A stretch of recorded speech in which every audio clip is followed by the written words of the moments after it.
Le perfectionnisme n'a jamais été une qualité. En réalité, c'est un mécanisme de protection.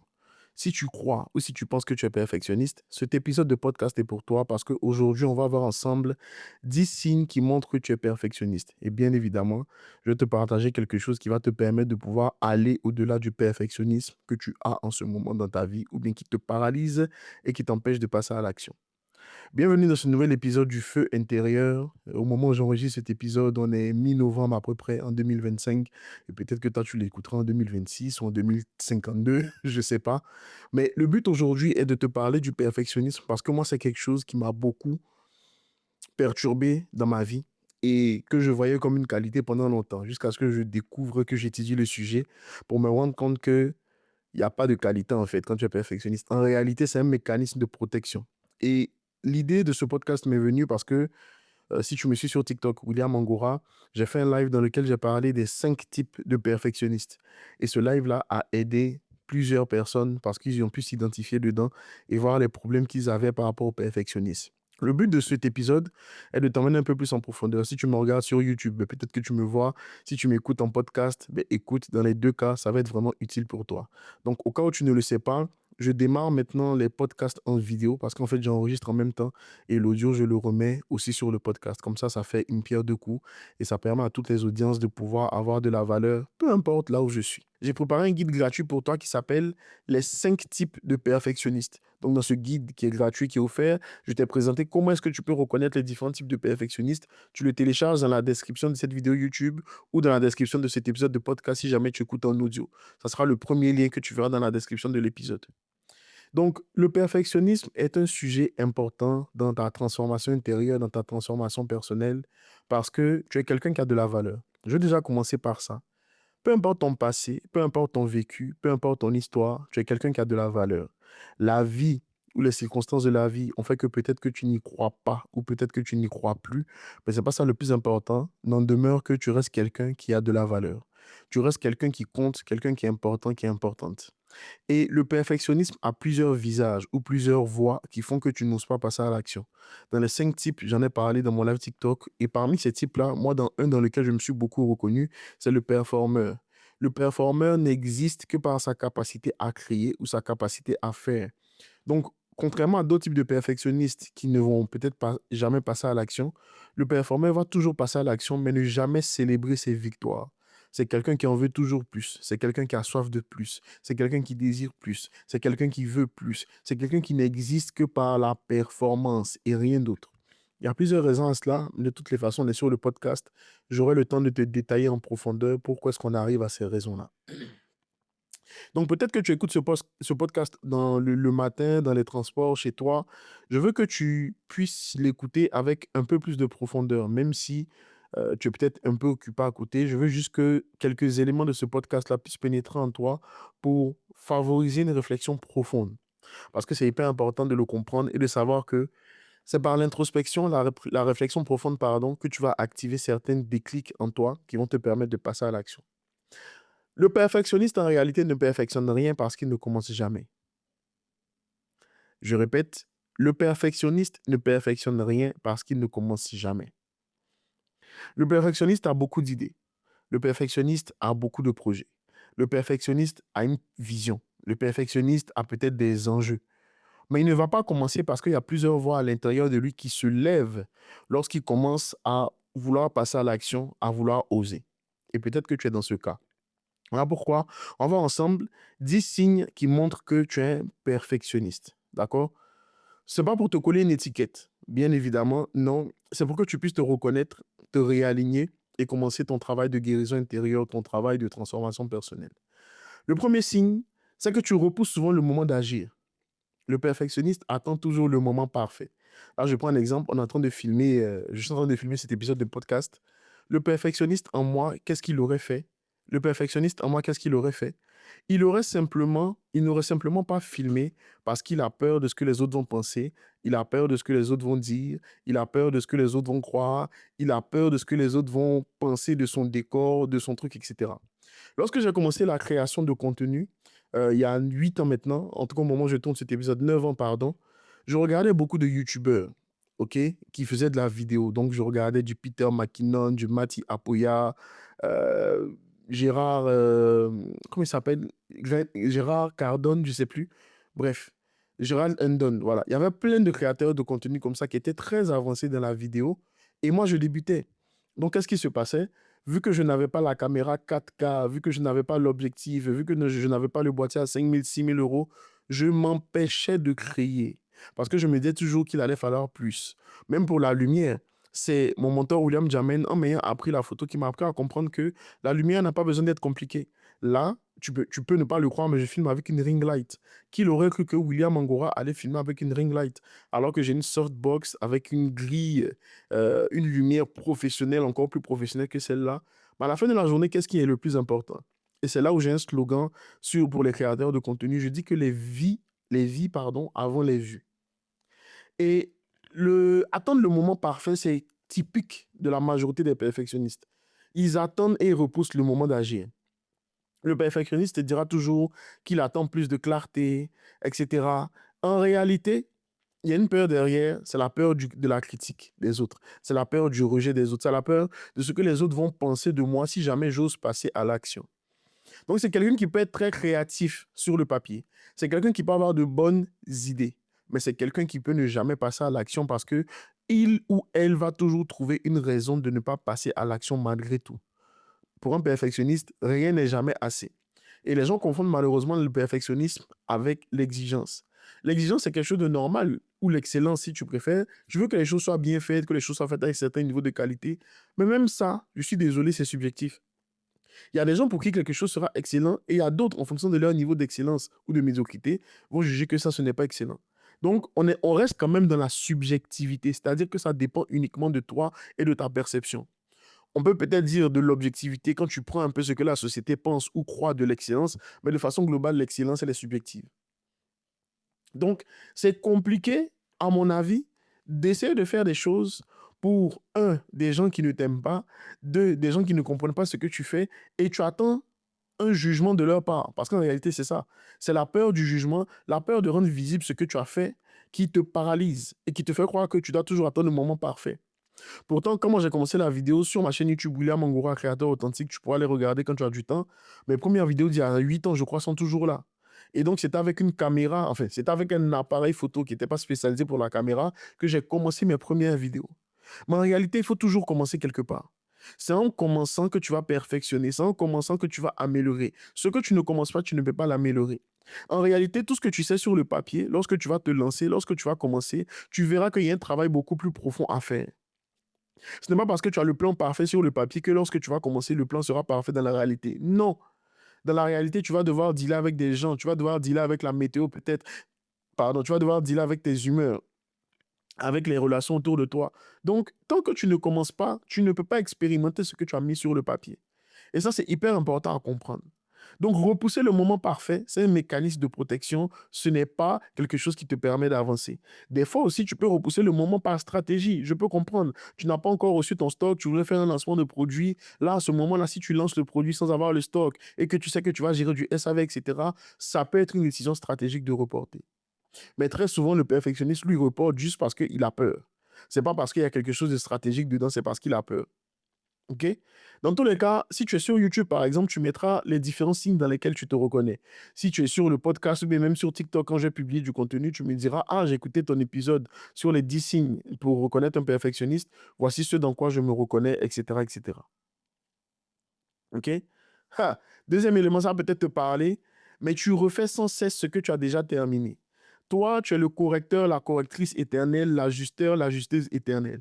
Tu corriges, tu ajustes, tu as fini de faire le montage vidéo. Tu t'es dit, OK, en 2 heures, je finis de faire mon montage, mais tu vas toujours ajuster. En anglais, on appelle ça small tweaks, des petits ajustements encore et encore. Parce que tu es persuadé que ce que tu fais n'est jamais assez. Ce que tu fais n'est jamais assez bon. Ce que tu fais n'est jamais assez suffisant. Tu peux encore faire mieux.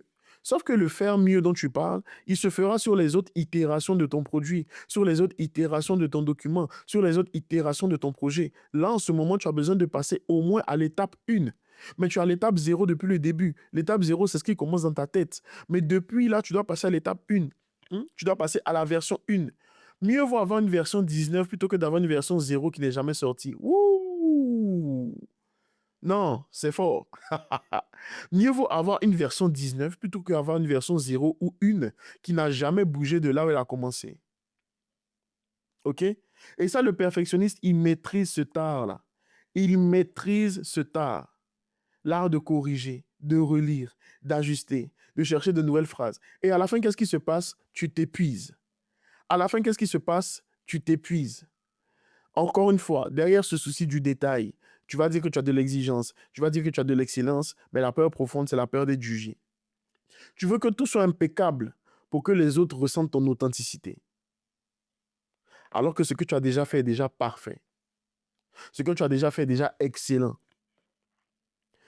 Ça peut être une qualité au début parce que ça t'amène à des standards élevés et ça te permet de produire des choses qui ont un standard élevé. Mais il y a une règle que moi je veux te partager, c'est la règle du 8 sur 10. 8 sur 10 est suffisamment bon pour lancer ton projet. Toi, en tant que perfectionniste, qu'est-ce qui se passe? Tu vises du 11 sur 10. Sauf que le 11 sur 10, déjà, il n'existe pas ou bien il existe dans des cas très rares. Et même dans ces cas rares-là, tu dois quand même repartir de 0 sur 10 après. Et le 11 sur 10 n'est pas quelque chose qui te fait évoluer. Parce que, ok, tu l'as une fois, ce 11 sur 10, mais la vie, c'est une succession de, entre guillemets, notation. C'est une succession de A, B, C, D, E, c'est une succession de 1 sur 10, 1 sur 20, etc. C'est une succession de version 1, version 2, version 3. Donc, le fait d'être toujours dans les petits ajustements, d'être toujours dans les petits ajustements est quelque chose qui va te coûter, est quelque chose qui va t'épuiser, est quelque chose qui va ruiner parfois même ta santé mentale. Ça peut créer la confusion à l'intérieur de toi et ça peut accabler ton estime de soi. Ça peut te faire prendre conscience que, ou bien t'emmener dans une dynamique où tu considères que tu n'en vaux pas beaucoup plus la peine que ça. Et en réalité, cette faible estime de soi se retranscrit dans ton contenu, se retranscrit dans tes produits, se retranscrit dans tes services. Parce que tu es toujours en train de chercher à faire plus, de chercher à faire mieux. Alors que ce que tu as déjà est suffisamment bon pour être lancé, pour générer du revenu, pour impacter des gens, pour apporter de la valeur aux autres. Hmm. Mais ce deuxième élément-là, cette deuxième raison-là, t'épuise. Troisième signe, tu as du mal à déléguer. Oui, je te reconnais. Je te vois un peu sourire là. Coach, comment tu m'as démasqué? William, comment tu m'as démasqué? Eh ben oui, tu as du mal à déléguer. Tu te dis que si ce n'est pas toi qui fais, ça ne sera jamais bien fait. Ça, ce n'est pas du leadership, ce n'est pas de l'excellence, ça s'appelle du contrôle. En réalité, tu as peur de ne plus être indispensable. Tu as peur de manquer de reconnaissance. Quand tu délègues, et il y a deux écoles. Il y a déléguer parce que tu veux déléguer une charge et que ça t'épuise. Et il y a déléguer parce qu'il y a des gens qui feront mieux que toi ce que tu veux faire. Toi, tu n'es pas designer. Hein? Tu n'es pas développeur, développeuse. Mais tu veux faire ton site internet toi-même. C'est très bien. Mais tu vas perdre beaucoup plus de temps à apprendre comment faire un site plutôt que de déléguer à quelqu'un qui sait faire ce site internet-là. En plus, aujourd'hui, avec l'IA, tu peux sortir des sites incroyables en quelques heures. Moi, j'ai simulé la version de mon site internet en 3 heures avec un outil qui s'appelle Framer. Voilà, parce que j'ai reçu des devis. Vraiment, les gars se sont dit, ah, on va se régaler sur lui. Je me suis dit, OK, je vais essayer de voir, vu que j'ai bossé en agence, je sais comment ça se passe au niveau des sites internet, je connais les wireframes, le cahier de charges, etc., les livrables, les web design. Je me suis dit, OK, ça, ces éléments-là, je connais les termes. Je sais à peu près combien ça coûte parce que j'ai vu les devis qu'on faisait en agence. OK? Et on va dire, le site le plus cher que moi j'ai eu à voir, c'était 75 000 euros. Et ce site-là, honnêtement, je pense qu'il valait peut-être jusqu'à 50 000, 60 000 au-delà. Je pense que, bon, voilà, l'argent s'était un peu lâché. Mais ces 75 000 euros, ils ont été investis par le client. Parce que pour lui, c'était nécessaire de mettre 75 000 euros dans un type de site comme ça. Mais pour le commun des mortels comme toi et moi, pour un site vitrine, on va pas te demander 10 000 euros pour un site vitrine. Tu vois? Et donc, en réalité, la volonté de ne pas déléguer est un piège pour toi-même. Là, en ce moment, je filme l'épisode de podcast sur YouTube, mais je vais pas faire un montage de fou. Je vais couper l'intro, je vais couper l'outro, je vais couper deux, trois petites parties dedans et c'est fini. Mais il y a des gens qui savent faire du montage mieux que moi. Oui, ça fait 8 ans, 9 ans, je crée du contenu vidéo, je sais faire du montage, mais il y a des gens qui sont beaucoup plus excellents que moi dans ce domaine. Il y a des gens qui savent retranscrire exactement ce que je fais retranscrire comme émotion, comme détail, comme profondeur mieux que moi. Donc, en réalité, tu ne délègues pas parce que peut-être tu n'as pas de sous, ça peut arriver. Tu ne délègues pas parce que tu as peur. C'est du contrôle que tu recherches. En réalité, ne pas déléguer aussi t'épuise. Déjà parce que tu portes le poids, la charge de ta propre vie, et tu vas aussi porter le poids et la charge de la vie des autres. Parce que vu que tu es monsieur et madame la sauveuse, ou le monsieur le sauveur, madame la sauveuse, les gens vont continuer de te donner du poids. Parce que toi, tu aimes bien ça. Tu vis en fonction du poids que les autres te mettent sur les épaules. Hmm? Et tu ne te rends pas compte que c'est en train de t'épuiser. Tu ne te rends pas compte que c'est en train de te fatiguer. Mais la balle est dans ton camp. C'est toi qui peux décider de faire les choses différemment à partir d'aujourd'hui, mais personne ne va décider à ta place parce que une phrase que j'aime dire, personne ne viendra te sauver. Tu te sens épuisé parce que tu n'arrives pas à tout faire en même temps. Mais et si tu déléguais? Et si tu déléguais tes miniatures? Et si tu déléguais la couverture de ton livre? Et si tu déléguais même une partie à l'IA pour faire tes présentations? Moi, je ne suis pas à point depuis je ne sais pas combien de temps. Il y a Gamma App qui existe. Je me suis cassé la tête à faire la présentation. Je n'ai pas encore passé 7 heures sur PowerPoint. Non, je vais sur le Gamma App, il me crée ma présentation en 2 minutes. Aujourd'hui, tu n'as pas de raison de ne pas déléguer parce que même à faible coût, à bas coût, tu peux déléguer certaines tâches avec l'intelligence artificielle au minimum et avec des freelances ou des personnes qui ne sont pas forcément en Europe. Il y en a qui sont en Afrique qui font du très bon travail, mais pour peut-être 50%, 40% moins cher que des gens qui seront en Europe. Mais la balle est dans ton camp. Quatrième signe, tu vis mal tes erreurs. Pour toi, une erreur, c'est une atteinte à ta propre estime personnelle. Quand tu fais des erreurs, quand tu échoues, pour toi, c'est que tu as une erreur, c'est que tu as un échec. Tu te sens nul, tu culpabilises, tu as honte. Est-ce que tu te reconnais dedans? Si tu te reconnais et que j'ai sur YouTube, il faut le mettre. Le quatrième signe, c'est que tu as du mal à accepter que toi, tu puisses faire des erreurs. Mais tu es qui et puis tu ne vas pas faire d'erreurs? Toi et moi, nous sommes des êtres humains. Nous allons faire des erreurs. Nous faisons des erreurs. Nous avons fait des erreurs et ça fait partie de l'expérience humaine. Les erreurs ne te définissent pas. Les erreurs te donnent des informations sur ce que tu aurais pu optimiser, ce que tu aurais pu améliorer, ce que tu aurais pu faire différemment. Tu as échoué puis après. Tu n'as pas réussi puis après. Ça ne fait pas de toi une MERDE. Hmm? Bon, je pense que oui, je suis à 17 minutes, je peux le dire ce mot-là. Ça ne fait pas de toi une merde. Ça ne fait pas de toi quelqu'un qui n'est pas utile. Ça ne fait pas de toi quelqu'un qui n'a pas de valeur. Non, non. Et parfois, tu n'as pas honte d'avoir échoué en réalité. Tu as honte de ne pas avoir été parfait, parfaite.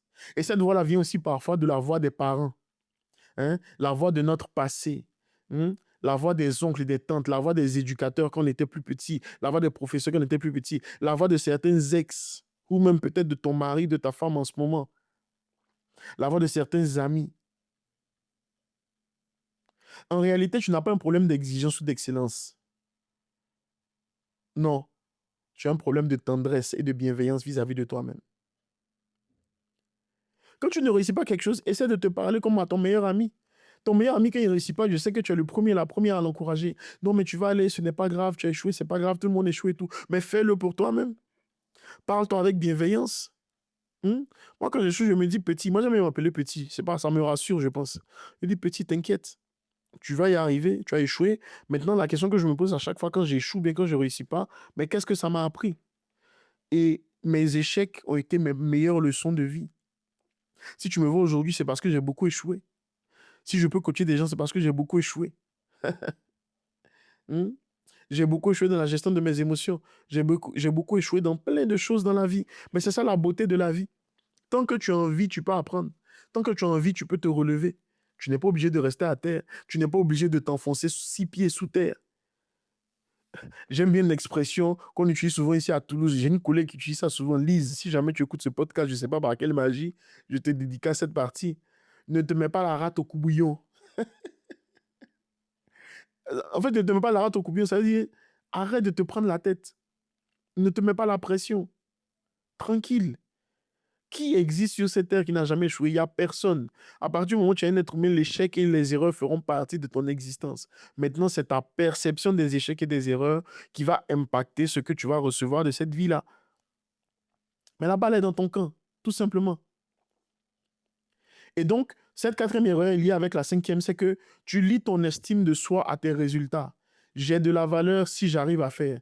J'ai de la valeur si j'arrive à être parfait, parfaite. J'ai de la valeur si j'arrive à faire plus, si j'arrive à faire mieux, si j'arrive à faire 10 fois plus que les autres. Et ça, je peux le voir souvent avec les femmes. Dans les coachings, il y a des femmes qui viennent. Je parle beaucoup avec des gens, j'échange beaucoup avec des gens. Les femmes ont parfois ce problème-là. Parce que les femmes ont plusieurs challenges dans leur vie. Et elles vont devoir se retrouver à prouver à chaque fois qu'elles ont de la valeur, qu'elles peuvent, qu'on peut compter sur elles, etc. Donc tu vas te mettre à bosser 15 fois plus que les autres. Quand tu réussis, tu te dis waouh, ok. Et ça, c'est si encore tu arrives à reconnaître tes réussites. Sinon, la plupart du temps, quand tu échoues, tu doutes de toi-même. Tu mets ton estime dans ton bulletin de notes. Tu mets ton estime de soi dans les compliments, les appréciations de ton patron, dans ton entretien annuel individuel. Quand on te dit l'entretien annuel s'est bien passé, on te dit, OK, axe d'amélioration. Toi, pour toi, si tu as un axe d'amélioration, c'est que tu es nul, c'est que tu n'es pas parfait, parfaite. Non, non. Tu as de la valeur simplement parce que tu existes. Que tu fasses ou pas, tu as quand même de la valeur. Tu as de la valeur parce que tu existes. Je répète, que tu fasses ou pas, tu as de la valeur et tu auras toujours de la valeur. Si tu es sur YouTube et que tu arrives à ce moment, tu mets en commentaire, j'ai de la valeur parce que j'existe. OK? Sixième chose, ça vient avec le fait que tu as du mal à déléguer. Tu veux que tout soit sous ton contrôle. Toi, quand il y a du désordre, il y a de l'attente, il y a un imprévu, tu es tendu. Les nerfs sont tendus. Hein? Tu es tendu de partout. Parce qu'en fait, les imprévus révèlent quelque chose. C'est que si tu ne contrôles pas, alors tout va s'écrouler. Parfois, c'est quand tu as grandi dans un environnement chaotique. C'est quand tu as grandi avec des parents qui étaient parfois imprévisibles. Donc, tu développes ce besoin de contrôle-là parce que tu te dis que c'est seulement lorsque je contrôle les choses que ça peut fonctionner. Certaines fois, ça t'a confirmé que c'était vrai, mais tu souffres de ça parce que tu te rends compte que tu ne peux pas tout contrôler partout. Encore moins les êtres humains, encore moins les personnes. Donc, les imprévus, les déceptions, les attentes, c'est quelque chose qui t'épuise incroyablement. Parce que si on ne répond pas à tes besoins, à tes attentes, mais tu te sens totalement perdu, tu te sens totalement dans un moment de chaos. Tu as l'impression de ne plus pouvoir exister. Je sais que tu te reconnais dedans. Septième élément, vu que tu as besoin de contrôle, qu'est-ce que tu vas faire? Septième signe qui montre que tu es perfectionniste. Tu vas éviter ce que tu ne maîtrises pas. Tu préfères ne rien faire plutôt que de mal faire. Oui, je t'ai vu, je t'ai vu, je t'ai vu, je t'ai vu, et je sais ce que tu ressens. Tu préfères ne rien faire plutôt que de mal faire. Ça a été moi à mes débuts en création de contenu. Vu que je ne maîtrisais pas le logiciel de montage et que je ne maîtrisais pas suffisamment le tutoriel que je voulais expliquer, alors je ne le faisais pas. Comme ça, moi, si je ne fais pas, ok, au moins on ne va pas me voir. Et ça, par exemple, c'est un des types de perfectionnistes qui s'appelle l'évitant. L'évitant, c'est quelqu'un qui évite de faire des choses ou de passer à l'action parce qu'il sait que s'il passe à l'action ou s'il fait des choses, on va le juger. Et comme tu sais que tu ne maîtrises pas, tu ne connais pas le truc à la perfection, dans ce cas-là, tu ne fais rien. Ça se retrouve aussi dans le syndrome de l'imposteur parfois. OK? Mais souvent, c'est juste de la peur. Donc, le perfectionniste peut aussi porter le masque de la procrastination, peut aussi porter le fardeau de la procrastination ou du procrastinateur ou de la procrastinatrice. Et il y a un livre sur la procrastination que je peux te recommander qui s'appelle Le cerveau du procrastinateur de mon frère et coach Joseph Ndjomgang. Va juste taper sur Amazon Le cerveau du procrastinateur. Tu verras, il y a un livre qui a un cerveau dessus et il a écrit un livre bien détaillé dans lequel il explique qu'il y a 4 types de cerveau pour le procrastinateur. Il y a plusieurs types, mais il en a détaillé 4 récemment dans un live qu'on a fait ensemble. Et ce livre-là va t'aider à comprendre la procrastination, qui est liée à quelque chose de beaucoup plus profond. Lui, il est coach en neurosciences. Il a étudié aux États-Unis, tout ça. Donc, il est très profond dans ce qu'il dit et il allie ça aussi avec une partie spirituelle et profonde. Donc, ça pourra t'aider. OK? Huitième signe, je te vois venir et c'est que tu vas te reconnaître. Pour finir avec le septième signe, pardon, j'ai écrit cette phrase en préparant ce podcast. Ce n'est pas la motivation qui te manque, c'est la permission d'essayer. Tu préfères ne rien faire plutôt que de mal faire parce que tu ne te donnes pas la permission d'essayer. Pour toi, essayer te fait trop peur parce que tu ne maîtrises pas, tu ne contrôles pas. Huitième signe, tu n'arrives pas à accepter les compliments. Oh non, tu as réussi. Oh non, c'est rien. Oh non, c'est très beau. Ah non, tu trouves, je crois pas. Non, je peux faire mieux. Tu aimes te banaliser. Tu aimes minimiser tes réussites et tes succès parce que tu ne crois pas que c'est suffisamment bien. D'ailleurs, même parfois, tu crois qu'on te manque, on te dit que ce que tu as fait est bien. Parce que tu n'as pas été habitué à cette voix qui te dit que ce que tu fais est bien. Tu n'as pas été habitué à cette voix qui te dit que le truc que tu as pu sortir, le produit que tu as pu mettre aux yeux du monde entier est un produit qui est incroyable. Donc, tu vas te laisser te minimiser et banaliser ce que tu fais. Je pense que tu te reconnais dedans. Si tu te reconnais dedans, mets-le moi en commentaire. En réalité, tu n'oses pas recevoir des compliments. Tu n'oses pas recevoir des compliments. Tu peux juste dire merci et ne pas te justifier. Tu n'es pas obligé de dire non, mais c'est à cause d'un tel. Non, mais je peux faire mieux. Non, on te dit que c'est très beau, que c'est très bien. Apprends à l'accepter. Ça va être, je pense, ton défi de cette semaine. Apprends à accepter les compliments qu'on te fait parce que, en tant que perfectionniste, tu arrives à sortir des choses qui sont incroyables, au-delà de la moyenne, des choses qui ne sont pas médiocres, des choses qui sont excellentes. Quand on va te dire que c'est très bien, tu peux dire oh merci, c'est très gentil, merci, ça me touche, merci, c'est valorisant, je sais pas, des mots comme ça. Mais tu n'as pas besoin de te justifier quand on te dit que ce que tu fais est bien. D'accord? Tu as du mal à te reposer sans culpabilité. Neuf, pardon. Tu t'excuses trop souvent. Voilà. Tu t'excuses parce que tu as peur de déranger les gens. S'excuser tout le temps, c'est s'effacer et c'est ne pas s'aimer. Je t'excuse pour tout ou pour rien. Quelqu'un te cogne, mais tu lui dis excusez-moi. Quelqu'un te marche sur le pied, mais toi tu demandes pardon. Ça, c'est un signe aussi. Il est plus subtil et plus souvent, mais tu t'excuses tout le temps pour tout et pour rien. Parce qu'encore une fois, aussi, il y a ton estime personnelle et ton estime profonde. Ça, c'est un signe comme ça que je te donne. 10e signe, tu as du mal à te reposer sans culpabilité. Et ça, moi-même, je parle à William Angora. Hein? Moi encore, ça va. La culpabilité, elle est partie. Mais je suis encore au stade où j'ai encore du mal à juste me reposer pour me reposer, parce que j'ai le droit de me reposer. Pendant longtemps, j'avais l'impression que si je me reposais, ça veut dire que j'étais méchant. Ça veut dire que je n'avançais pas dans ma vie, dans ma destinée, tout ce que tu veux. Non, tu as le droit, tu mérites le repos. Tu mérites le repos. OK? Mais ta paix intérieure, elle ne se mérite pas, elle se pratique. Donc, tu as le droit de prendre des temps de repos et tu as le droit aussi de ne pas créer. Même si tu ne crées pas, tu as de la valeur. Même si tu ne crées pas, tu existes. Hein? Tu es toujours sur un nouveau business, toujours sur un nouveau projet, toujours sur une nouvelle sortie d'un produit, toujours dans du nouveau contenu. Très bien, mais tu as le droit de ne pas créer aussi. Tu as le droit de juste exister, te poser, chiller tranquillement et puis d'avancer dans ta vie. Ça fait quoi? Ça ne fait rien. OK?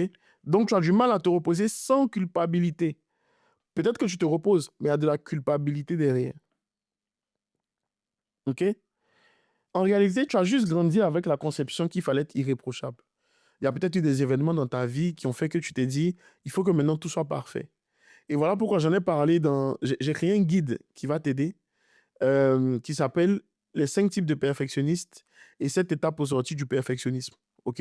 Donc ce guide-là, il est dans ma description sur YouTube. Il est dans la description de cet épisode de podcast. C'est le premier lien normalement que tu vas voir. Ce guide-là, tu le prends et tu commences à travailler sur le perfectionnisme que tu as à l'intérieur de toi.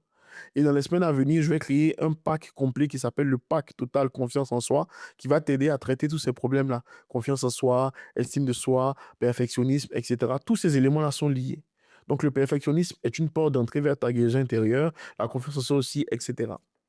Mais je termine en te disant ceci qui est hyper important, c'est que, et ça rejoint ce que j'ai dit au départ, tu as de la valeur et tu es une personne qui compte. Ça peut être difficile à comprendre, ça peut être difficile à croire, ça peut être difficile de se dire, ah oui, moi aussi j'ai de la valeur, moi aussi je suis quelqu'un d'important. Ton passé, tes traumatismes, peut-être la vie que tu as pu avoir avec tes parents, etc., ont joué un rôle important dans la conception que tu as de toi-même. Mais à partir d'aujourd'hui, je veux que tu crois que tu n'es pas obligé d'être parfait pour exister. Ton existence est déjà parfaite. Ton existence est déjà un signe de perfection. Le divin, Dieu, je ne sais pas sur quoi tu crois, mais tu n'es pas issu de nulle part. Le divin, Dieu qui t'a créé, a considéré que par ta création, tu es suffisamment parfait, parfaite. La vie, la société a fait en sorte que ben, tu puisses avoir une perception de toi qui est différente, mais ça reste une perception. Ce n'est pas la vérité, c'est une perception. Si tu n'étais pas parfait, tu ne serais pas né. Voilà.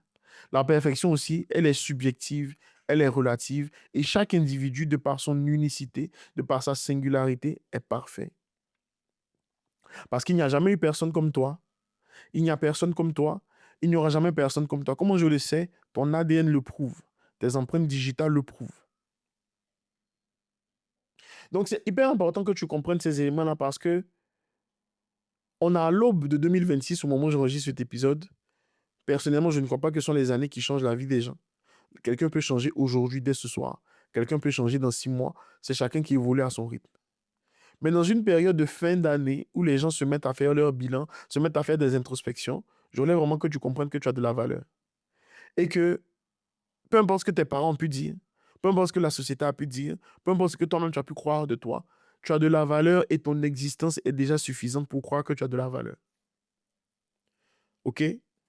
Donc, la semaine prochaine, on va continuer encore avec un autre épisode qui est dans la série des 8 semaines pour préparer l'année 2026. On va parler des pensées limitantes. On va parler des croyances limitantes, pardon. Comment ces croyances, ça t'empêche de pouvoir avancer et qu'est-ce que tu peux faire de façon pratique pour avancer par rapport à ces croyances limitantes-là. Donc, je te remercie pour ton temps. Je te remercie pour ce moment qu'on a passé ensemble. Je crois que ça fait à peu près 30 minutes cet épisode-là. Et on se dit à très vite sur TikTok, YouTube, Instagram, Facebook, par email. Et je crois en ta transformation profonde. Partage cet épisode avec quelqu'un qui en a besoin. Abonne-toi si ce n'est pas encore fait. Et laisse un avis 5 étoiles sur les plateformes de podcast, s'il te plaît, lorsque c'est possible, afin qu'il puisse être référencé à beaucoup plus de personnes. Prends soin de toi. Prends soin de la personne formidable et merveilleuse que tu es. Et moi, je te dis à très vite. Ciao.